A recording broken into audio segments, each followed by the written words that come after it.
Hello everyone and welcome to orbit classes. आज की इस वीडियो में हम डिस्कस करेंगे क्वांटम मॉडल के बारे में। डिटेल में देखेंगे, इसकी जो एप्लीकेशन है वो देखेंगे, डेफिनेशन देखेंगे और जो मैटर वेव के लिए, इलेक्ट्रॉन के लिए जो वैल्यू कैलकुलेट करते हैं वेवलेंथ की, वो भी देखेंगे। तो सबसे पहले देखते हैं कि क्वांटम मॉडल में होता है क्या है। इसमें ये कहा गया था कि इलेक्ट्रॉन का जो नेचर है वो नेचर ड्यूल नेचर का होता है। Means electron particle nature plus wave nature दोनों शो कर सकता है। तो पहली जो मेन पॉइंट हो गया वो तो यही हो गया कि electron have dual nature. Means electron के पास particle nature plus wave nature दोनों शो कर सकता है।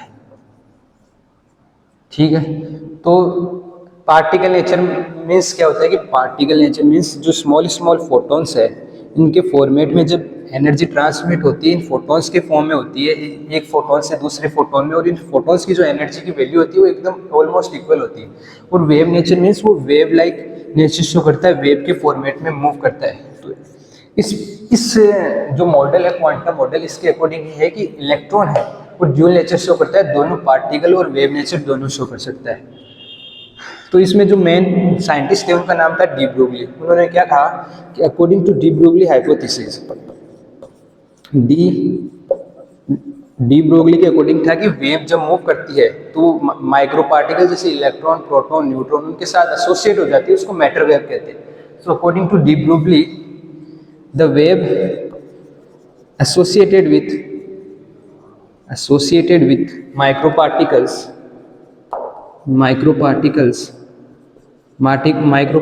means इलेक्ट्रॉन हो गया, प्रोटॉन हो गया, न्यूट्रॉन हो गया, अल्फा पार्टिकल हो गया, इनके साथ अगर वेव एसोसिएटेड है then the wave is known as matter wave, उसको कहते हैं मैटर वेव। तो हम मैटर वेव के लिए कुछ डेरिवेशन को डेराइव करेंगे, ठीक है। फिर हम उसकी मैटर वेव निकालेंगे फॉर इलेक्ट्रॉन वेवलेंथ निकालेंगे इलेक्ट्रॉन के लिए, ठीक है। तो सबसे पहले जो आइंस्टाइन की इक्वेशन थी वो क्या थी, E = mc²। ये आइंस्टाइन की इक्वेशन थी। और एक एनर्जी की जो प्लैंक्स क्वांटम प्रिंसिपल में हमने देखा था, E = h/ν, ये टर्म आई थी। न्यू इक्वल्स टू क्या होता है, nu is inversely proportional wavelength lambda की। प्रोपोर्शनलिटी साइन रखते हैं तो nu is equals to c lambda आता है। तो यहाँ की न्यू की जगह हम डायरेक्ट लिख सकते हैं nu is equals to c lambda. इसको इक्वेशन फर्स्ट दे दो, इसको इक्वेशन सेकंड दे दो। अब हम इक्वेशन फर्स्ट और सेकंड को जब कंपेयर करेंगे तो ई और ई हट जाएगा और mc² equals to hc/λ। Comparing equation first and second, तो क्या आएगा, mc² की वैल्यू आ जाएगी इक्वल hc/λ की इक्वल। यहाँ से c² से एक c कैंसिल हो गया, बच्चा क्या, mc = h λ। तो लैम्डा हमको वेवलेंथ निकालनी है मैटर वेव के लिए, तो क्या आएगा, λ = h/mc। तो यहाँ ये c है ना, ये फोटोन के लिए यूज़ किया है। हमको वेलोसिटी निकालें इलेक्ट्रॉन्स के लिए, ये तो फोटोन के लिए जो कि सबसे छोटी यूनिट है क्वांटा की, ठीक है। तो हम इसकी c की जगह c की जगह हम ले लेंगे v, क्योंकि जो हमको इलेक्ट्रॉन की मैटर वेव निकालनी है उसके लिए। और ये जो मैटर वेव की जो स्पीड होती है वो लाइट की स्पीड से काफ़ी कम होती है, स्पीड ऑफ लाइट से भी काफ़ी कम होती है। तो हमारे पास आया λ = h/mc। तो हम इसके लिए c की जगह v ले लेंगे, ठीक है, क्योंकि हमारे पास जब इलेक्ट्रॉन आएंगे उसके लिए कैलकुलेट करेंगे, क्योंकि स्पीड ऑफ लाइट से काफ़ी कम होती है इलेक्ट्रॉन की स्पीड। तो λ = h/mv, ये आ जाएगा v, ठीक है। अब आपको पता होगा काइनेटिक एनर्जी का फॉर्मूला, वो यूज़ होगा यहाँ पे। काइनेटिक एनर्जी का फॉर्मूला होता है काइनेटिक एनर्जी = ½ mv², ठीक है। दोनों तरफ m से मल्टीप्लाई कर देंगे, m² हो जाएगा, नीचे m आ जाएगा, ऊपर नीचे, ठीक है, ऊपर मल्टीप्लाई नीचे डिवाइड कर देंगे, ठीक है। तो ये क्या आ जाएगा, m² v²। तो इसको mv की फॉर्मेट में कैसे लिखेंगे, ये टर्म इस तरफ चली जाएगी m² v², जो कि इक्वल हो जाएगा 2m काइनेटिक एनर्जी के इक्वल हो जाएगा। अब स्क्वायर वाली टर्म जब ये हटेगी, मीन्स हम इसको ऐसे लिख सकते हैं, ये दोनों का स्क्वायर इसके एक के ऊपर लिख सकते हैं 2m काइनेटिक एनर्जी। ये जब स्क्वायर रिमूव होगा तो इस पर अंडर रूट आ जाएगा। ठीक है, ये वाली term lambda is equals to h by m, v की जगह डायरेक्ट ये लिख सकते हैं 2m काइनेटिक एनर्जी। एक तो आपको ये फॉर्मूला याद रखना है, और आपको अगर चार्ज हो, चार्ज पार्टिकल के लिए, चार्ज पार्टिकल हो गए इलेक्ट्रॉन प्रोटॉन न्यूट्रॉन के लिए, उनके लिए काइनेटिक एनर्जी की वैल्यू होगी क्यों, उनका चार्ज इनटू उनकी वेलोसिटी, ये टर्म है। ठीक है, तब ये यूज़ करेंगे यहाँ lambda is equals to h upon under root 2m, kinetic energy की जगह हम लिखेंगे q dot v, means charge का वेलोसिटी से मल्टीप्लाई। तो ये आ गई वेवलेंथ। अब वेवलेंथ इलेक्ट्रॉन के लिए निकालेंगे, मैटर वेव के लिए, मैटर वेव के लिए निकाल रहे हैं। मैटर वेव के लिए वेवलेंथ फॉर इलेक्ट्रॉन।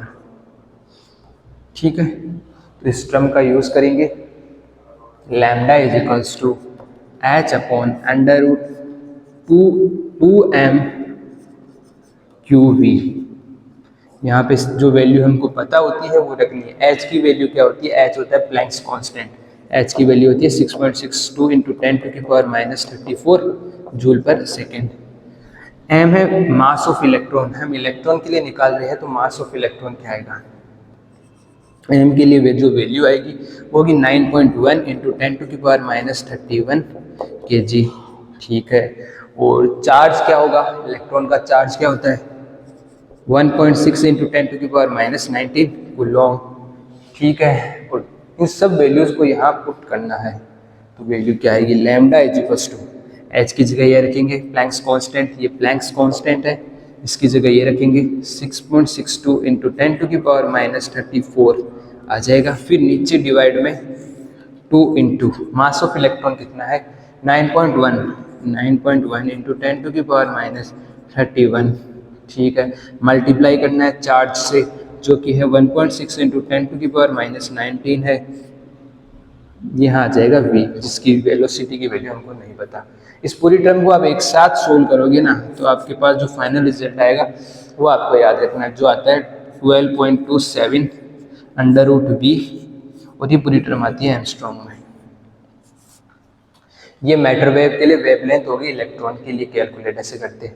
और एक एंगस्ट्रॉम की वैल्यू क्या होती है, एक एंगस्ट्रॉम की वैल्यू होती है 10⁻10 मीटर, जो कि आपको याद रखना है। तो ये इलेक्ट्रॉन के लिए होगी। आपको पास क्वेश्चन दिया हो, find the wavelength for matter wave for electron where the velocity is suppose that 16, तो आपको क्या रखना है, यहाँ 16 रखना है, 16 का अंडर रूट 4 आ जाएगा, इसको डिवाइड करना है, एंगस्ट्रॉम में आंसर आ जाएगा 10⁻10 मीटर में। तो ये तो पूरा रहा मैटर वेव। क्वांटम मॉडल में बस इतना ही था। सबसे पहले हमने देखा कि इलेक्ट्रॉन है वो दोनों नेचर शो करता है, dual nature plus wave dual nature show करता है। ड्यूल नेचर में पार्टिकल नेचर भी हो सकता है, और उसके पास मैटर नेचर भी शो कर सकता है, मैटर वेव की तरह। फिर डी ब्रोगली का कंसेप्ट यूज़ किया। डी ब्रोगली के अकॉर्डिंग क्या था कि जो वेव एसोसिएट होती है माइक्रो पार्टिकल्स के साथ, इलेक्ट्रॉन प्रोटॉन न्यूट्रॉन, उसको हम कहते हैं मैटर वेव। ठीक है, फिर हमने मैटर वेव के लिए कैलकुलेट करने के लिए आइंस्टाइन की इक्वेशन E = mc² को यूज़ करा, और फिर प्लैंक्स कांस्टेंट में हमने जो वैल्यू निकाली थी E = जो एनर्जी है वो डायरेक्टली प्रोपोर्शनल है न्यू क्या है यहाँ फ्रीक्वेंसी। सो यहाँ से ये कांस्टेंट हटा तो आया था E = hν, ये टर्म आई। और न्यू को क्या लिख सकते, frequency is directly proportional to wavelength lambda, proportionality sign हटा तो यहाँ आया था c, ये टर्म यहाँ पे पुट अप कर दी, तो ये क्या आया hc/λ। इन दोनों इक्वेशंस को कंपेयर किया, E = mc², और इस इक्वेशन इन दोनों को कंपेयर करके जो फाइनल रिजल्ट आया वो यहाँ तक पहुँचे। फिर काइनेटिक एनर्जी की वैल्यू चार्ज को वेलोसिटी से मल्टीप्लाई कर दिया, ये काइनेटिक एनर्जी की वैल्यू, और फिर ये फाइनल रिजल्ट मिल गया वेवलेंथ के लिए। तो यही था क्वांटम मॉडल के, इन शॉर्ट में बताया मैंने। ठीक है, मिलते हैं अगले वीडियो में, आज के लिए इतना ही, थैंक यू।